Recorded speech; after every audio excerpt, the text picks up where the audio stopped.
Taking a Walk. Any real success you have in music is going to be word of mouth, right? Yes, you can push things down people's throats, but if you've got enough money. But at the end of the day, most people pick up what they really love from their friends. And so it's going to be either digitally passing it around that way or physically. And we were just among the first people to be like, no, we just want to do it. We just want people to email us to their friends. It worked. Welcome to the Taking a Walk podcast, where Buzz Knight explores the musical path of artists of all shapes and sizes. And today, Buzz is joined by someone who's been making waves in the music industry for over 2 decades with his band OK Go. Damian Kulash is not only the lead vocalist and guitarist, but also the mastermind behind some of the most innovative music videos of our time. From the viral treadmill dance and Here It Goes Again, to the gravity-defying antics in Upside Down and Inside Out, OK Go has consistently pushed the boundaries of creativity. Let's join Damian with Buzz Knight on the Taking a Walk podcast. Damian, so great to have you on the Taking a Walk podcast. Thank you so much. Thank you for having me. So, since the podcast is called Taking a Walk, I want to ask you, if you could take a walk with someone living or dead, who would you take a walk with, and where do you think you might take that little saunter? I think I'm just saying this because you ended with saunter, but maybe George Saunders. I'm a big fan of his writing, and I mean, it's just there are too many people I'd want to meet for me to really give you a single answer, and that's the one that popped into my head. That is for obvious reasons, but I am a huge fan. And where would we go? I think it would be interesting to watch Tourists with him. I think I love his take on. He's a writer, of course. He writes short stories, and they're all very sort of playfully surreal and sort of a little bit sardonic. And I love his take on humanity, and I think it would be very fun to play that, like, what do you think that person does game with him and watch his brain go.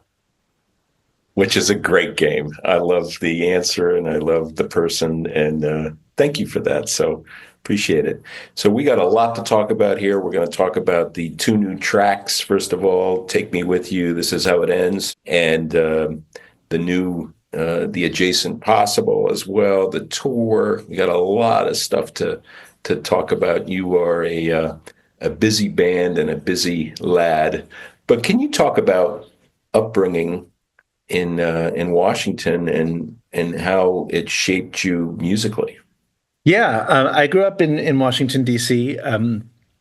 During my most formative musical period around early high school and high school in general, it was an incredibly good place for DIY punk rock, and it was so inclusive and invited people in so much that I think I really have that to thank for a career in music and a career in the arts in general. I was the kind of kid who always wanted to make stuff, and I'd spend a lot of time with Legos and a lot of time drawing. And usually when I was doing either of those, I was listening to music on my Walkman. And in my earliest memories are of pop music from the early 80s and then the late 80s. And that stuff was, heavily influenced by a love of Prince and Depeche Mode and Run DMC. And it was all really, really wonderful music, but also music that did not scream out to you, you too can make this, right? I mean, Run DMC didn't seem like it was made by humans at all, because there's so much sampling, sort of like, I didn't feel like I had access into being a rapper, and Depeche Mode didn't seem like it was made by humans at all. Everything is completely electronic and synth. And Prince doesn't really seem like it's made by humans at all, even though he's technically a human. He's so much better than other humans at playing that, like, it all seems too perfect, by the time I got to high school, I think I fell into into the idea of playing my own music because of Pixies and the sort of brokenness in their music and how you could how a single chord kind of misplayed and struck over and over again could speak my rage as well as perfection of Run DMC ever could, and Fugazi and Minor Threat and Shudder to Think and all these bands that were DC punk rock legends, they were doing that right in front of me there in DC, and they all shows were all ages, all shows were $5, and it was something that was sort of levied across the city by Ian Mackay, who ran Discord Records, and because of that ethos that they and he sort of spread across the city, my understanding of music, like as soon as I started spending time at those shows, I was going, oh wait, I can do this. This is something I could try. And in fact, anything you want to make, you should just try figuring out a way to make it. Like you'll never be Prince, that's fine. You'll never be Run DMC, that's fine. You'll never be Depeche Mode, that's fine. You'll never even be Pixies. But you know what? Fugazi is standing right in front of you doing something pretty awesome, and that was a it really made me want to be involved and make stuff. And I think it gave me a sense of sort of being in charge of my own creative future, that I, it might even be unrealistic to give kids that much belief in themselves, but I'm sure happy that they did. Like we wound up on a major label, which would have been, which is anathema to the whole Discord scene. But as the world changed and shifted, I do feel like it prepared me for the idea that records aren't going to sell anymore. Go do something else, and record labels aren't going to support you. Go do something else, and sort of doing it our own way, and not worrying about the system too much. Definitely is a direct result of that DC upbringing. Sorry, that was such a long and weird answer. Perfect answer, not long. That's why we're here. We got time. Tell me what your grandfather, though, meant to you in terms of your amazing creative force. Wow, you've done your homework. Thank you.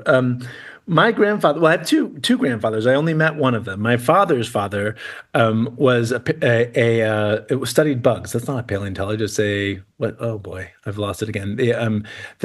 My father's father discovered a click beetle. So somewhere out there is a specimen. In fact, I've seen the specimen in the Smithsonian of the I think it's Glycolyx kulashi. It is. Wonderful man, but I never met him. He died when my father was still a teenager. My mother's father invented the modern fish stick. He was a biochemist, and he was the one who discovered that if you freeze fish a particular way, you can keep it into rectangular form even after it's been cooked.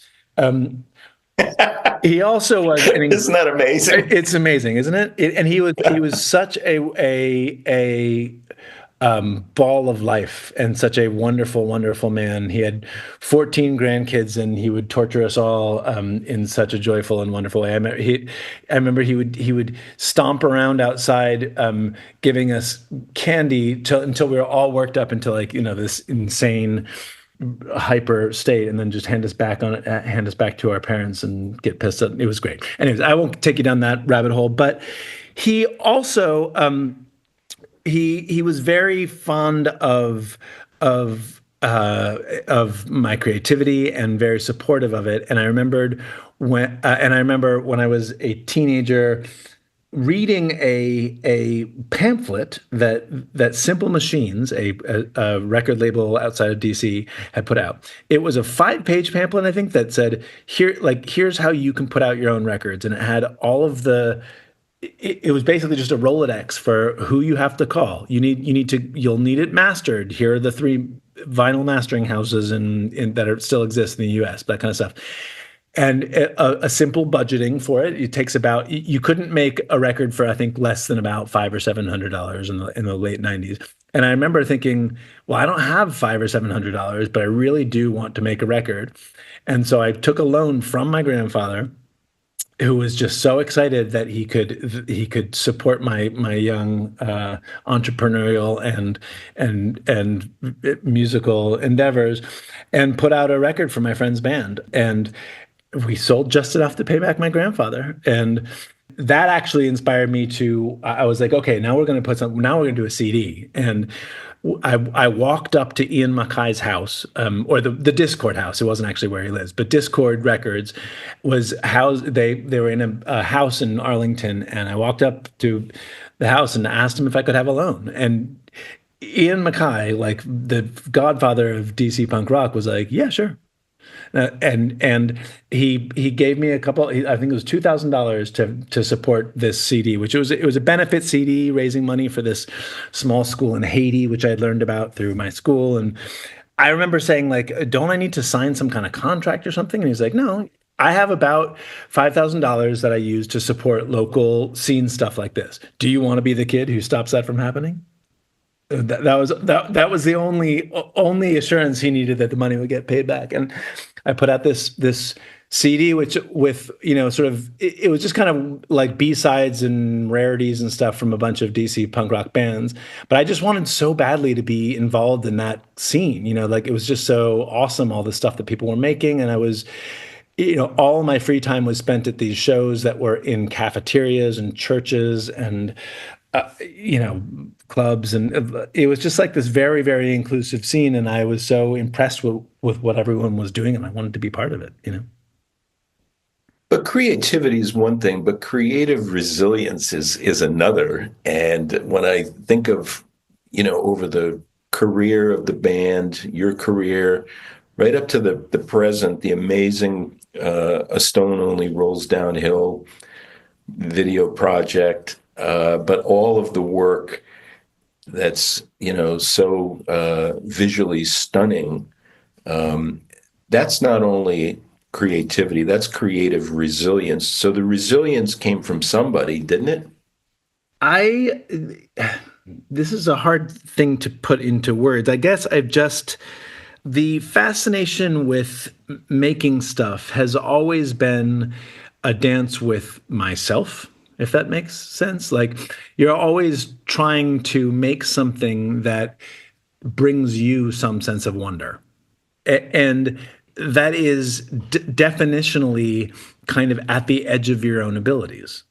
There are wonderful types of creativity and sort of emotional release that always work, right? Like a 1-4-5 progression in a pop song. It's just a beautiful feeling. But the first time you discover it, you make the world's greatest punk song, the world's greatest Beatles song, the world's greatest pop song, because you're just discovering it and you feel how amazing that is. It still feels great when you've been playing it for 20 years, but it doesn't have that urgency anymore, right? And it's that sort of sense of mystery and magic when you first discover something. It's just different. And so pushing to your own limits, there's something like required if that's not the right way to say it. The most magical stuff is always going to be kind of at the edge of your limits. And that means it's always going to require some resiliency to get there. It's never going to be something you can do on the first try. Or rather, if you did it on the first try, you wouldn't know how to value it, because you wouldn't realize how hard it was, right?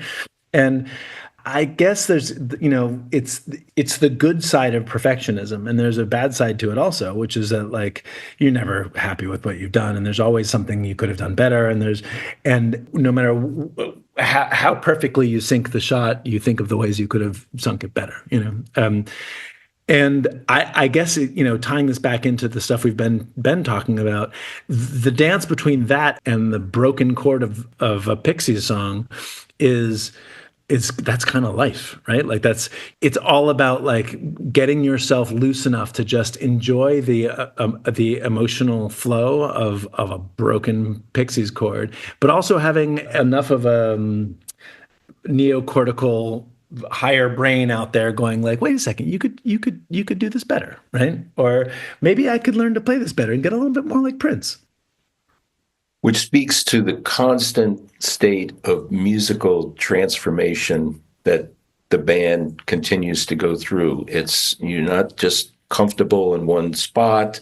You look over to the next place that you're going to take it, and that to me is one of the things I admire so much about what you do and the band does. It's not ever a question of, well, how, Damian, does the band evolve? Or it's because you always are evolving. That's you live it and do it. Well, I would say, I sometimes envy bands that have a more clear brand. I mean, music, like from the outside, we're that video band. I've got that brand covered. But when you hear a Strokes song, it's a Strokes song, right? When you hear a Pixies song, it's a Pixies song. When you hear an Elliott Smith song, it's Elliott Smith. And those are all bands I think are and artists who I think are incredible. It's nothing. But there's a specific bullseye they're aiming for each time. I guess it's because this all started for me at being a fan first and foremost, that I'm half the time well, not even half. I'm some of the times pulled towards that Prince reference, some of the times pulled towards the Fugazi reference, some of the times pulled towards the Pixies reference, and usually some mix of them that I'm not even aware of anymore. But they're not. You wind up with a mixtape of influences that's what you are, right? And maybe to the outside world, it is more cohesive than I think. But I remember turning our first demos into labels, in 1997 or something, and getting the response that this is great, but pick a style, and that felt to me like, what? That's like being like only paint with one color. I guess it worked for Picasso for a while, but it just maybe it's growing up in this era where the past is accessible, and now it's much more so than it was, of course, in the 80s and 90s. But you could be influenced by jazz, and you could be influenced by hip hop, and you could be influenced by rock and roll, whether that meant Led Zeppelin or it meant Minor Threat, and there was so much to fall in love with and be moved by. And now that's only gotten more the case, that you can discover Billie Eilish and Billie Holiday back to back. They're both right there on your phone, streaming off whatever platform it is you're using. And that was hard but possible. I mean, Billie Eilish didn't exist yet, but the point that type of cross-pollination was possible when you had to walk into Tower Records, and it just wasn't possible before that.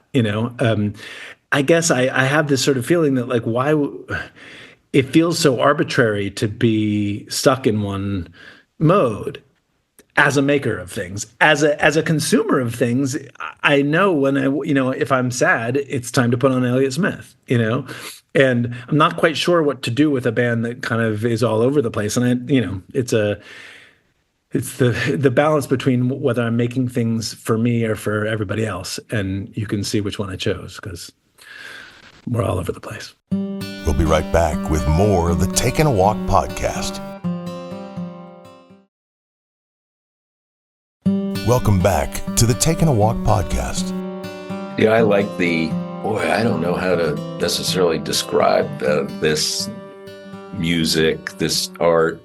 That to me makes it special, because, the formula world that we live in is, gets boring. So I like the fact that it's a special trait to be hard to always put a complete handle on it, and the independence that's involved, which clearly leads me to leaving Capitol Records was a major part of the continued independence of you and the band, wouldn't you say? Oh, yeah. And definitely something I have, yet again, to thank Ian MacKaye and DC for, is that being on a major label in the first place, I kind of always felt like I had one toe in, because I was sort of scared of the whole corporate system. I mean, appropriately scared, because I had been raised on this sort of countercultural, like, we don't need that.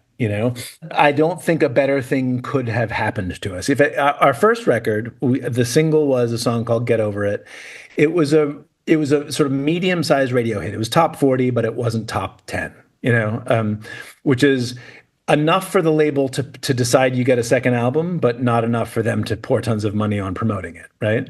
And I couldn't be more thankful to Capitol for promoting and giving us a chance in the first place. I don't mean to be ungrateful for that, but it does mean that by the time we were making our second record, we weren't a priority. They were just sort of throwing it out there to see if it stuck, and it didn't at first. They made a video, and it was we toured for 18 months, I believe it was. And people were coming out to shows, but we weren't the Next Strokes by any means. And that's when we put out a little video of our own, of us dancing on treadmills, which wasn't even it was just sort of a goof for our nerdiest fans. It was like, we thought we knew of a particular kind of like mode of internet fan that we had, which was a minority back then, right? It was like you didn't expect people to discover you through the internet; they were buying CDs, But we did have this sort of nerdy fan base that we were like, we'll make them this ridiculous thing, and that exploded. It just so happened that that happened right at the birth of YouTube, and VH1 picked it up and all this stuff. And so suddenly we had one foot in both camps. We were the most played thing on VH1 and MTV at the same time that we were sort of the reason that they were getting given up for YouTube. And it was huge. And we had it was a Grammy, and we toured for another 16 months straight after. I mean, it was more than 2.5 years that we were on the road without ever stopping with that album. And so we were working our asses off and super happy about the success, but also really, really tired. And when we went to make our third record, it was already clear that we were now that video band. Worse, we might just be that treadmill band. But we figured, like, okay, this is an interesting corner of the world to now inhabit.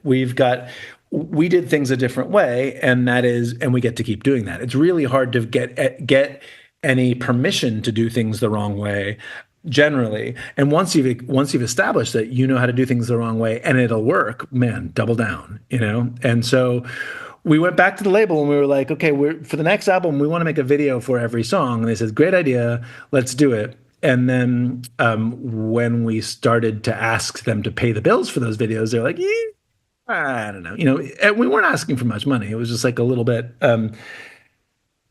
And they just basically, I think it wasn't a good fit, right? Like, we wanted to do things the quote unquote wrong way, and they liked that in theory, but they didn't actually want to do the work of doing it the wrong way. And so they amicably let us go. They were just like, look, take your record back and get out of our hair. And we did, and it was the greatest thing that ever happened to us, because it meant that we could keep doubling down on this type of creativity and this business model, which was sort of like Roadrunner off the cliff, right? Just keep making things for this new millennium of technology. Like, we're going to make stuff that people will pass around via link rather than pass around via trading vinyl records or making mixtapes. And I mean, it's always going to be, any real success you have in music is going to be word of mouth, right? Yes, you can push things down people's throats, but if you've got enough money. But at the end of the day, most people pick up what they really love from their friends. And so it's going to be either digitally passing it around that way or physically. And we were just among the first people to be like, no, we just want to do it. We just want people to email us to their friends. It worked. So take us inside to the new project and how it all came together, and what differs in that sort of songwriting creation, production creation from previous work. I would say the only difference that I think runs through the whole new record, it's subtle but it's real, is just, I don't think we're trying to plant a flag anymore. It's nice to be coming back to this as a quote unquote adult. The band took an unexpected hiatus for many years, at first because Andy and I both had children around the same time, and both of us really didn't want to be touring when our kids were young. And then my wife and I, and then there was a pandemic, and my wife and I made a narrative film. We directed a film called The Beanie Bubble, which was on Apple a year and a half ago, 2 years, and that meant that like by the time we got back to making our record, which it never felt like we really stopped. We were just doing other things at the same time, and by the time we got back there, it had been almost 10 years since our last album, and there was that sort of caused the kind of break.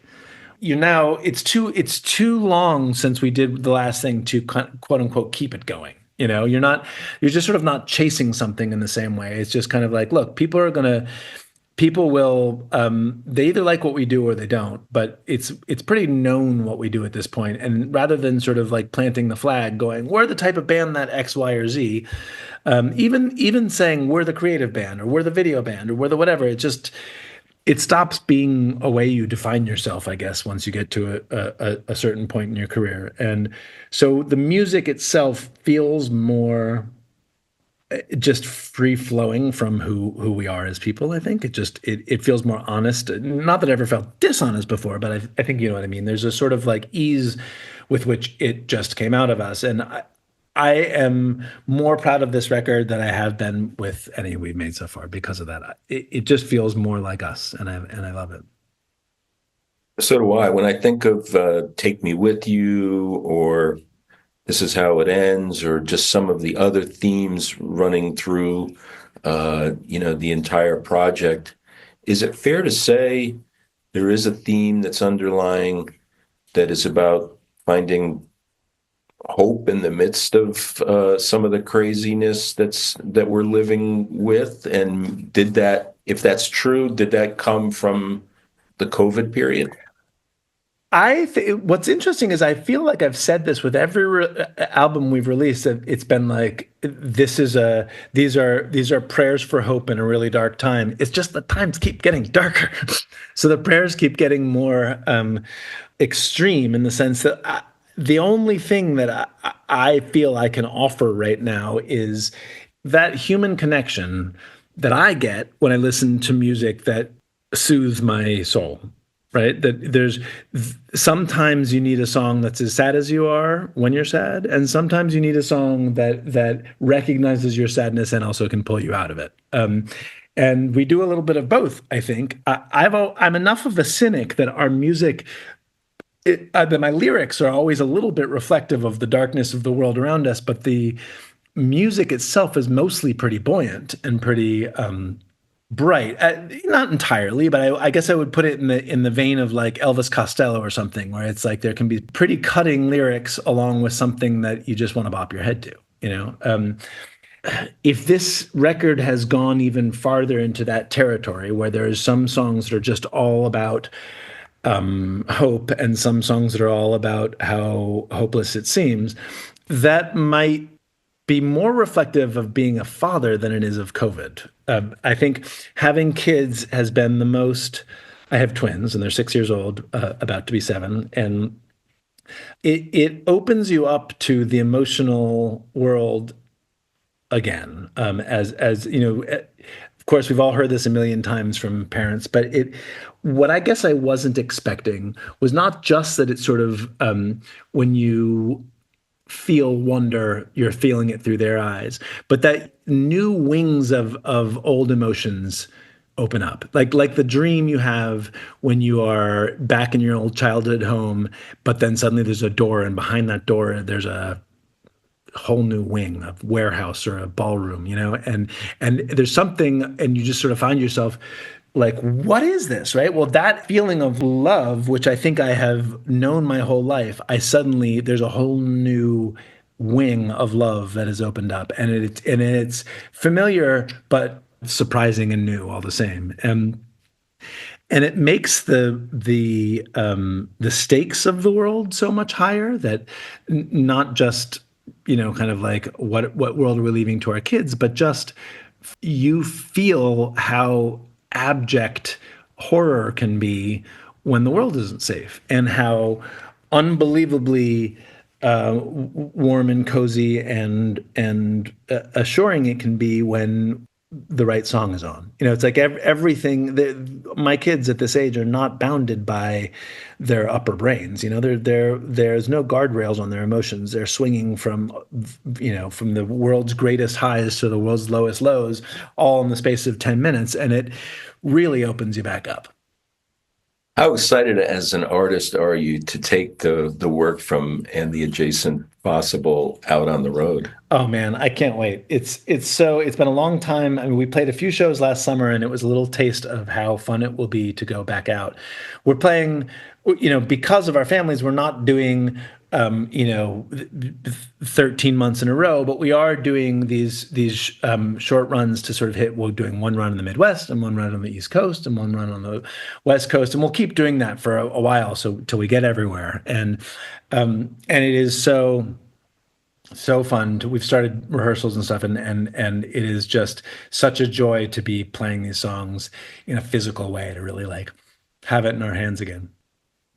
I wanted to ask you also about the Sandbox project. Can you talk about that? Sure. Well, we of course are known for our videos, and with the release of the new album, we have a new video for the song "Love," which was shot in a train station in Budapest, and is the most ambitious and exciting video I think we've ever made. And I'm so curious to see how it lands on the world. And the videos have this interesting life, which we never expected going into this, which is that we make them as sort of selfishly as we make any of our art projects, which is it's the thing that we want to see. It's the thing that we want to make, right? It's the thrill of chasing an idea that's in our brains.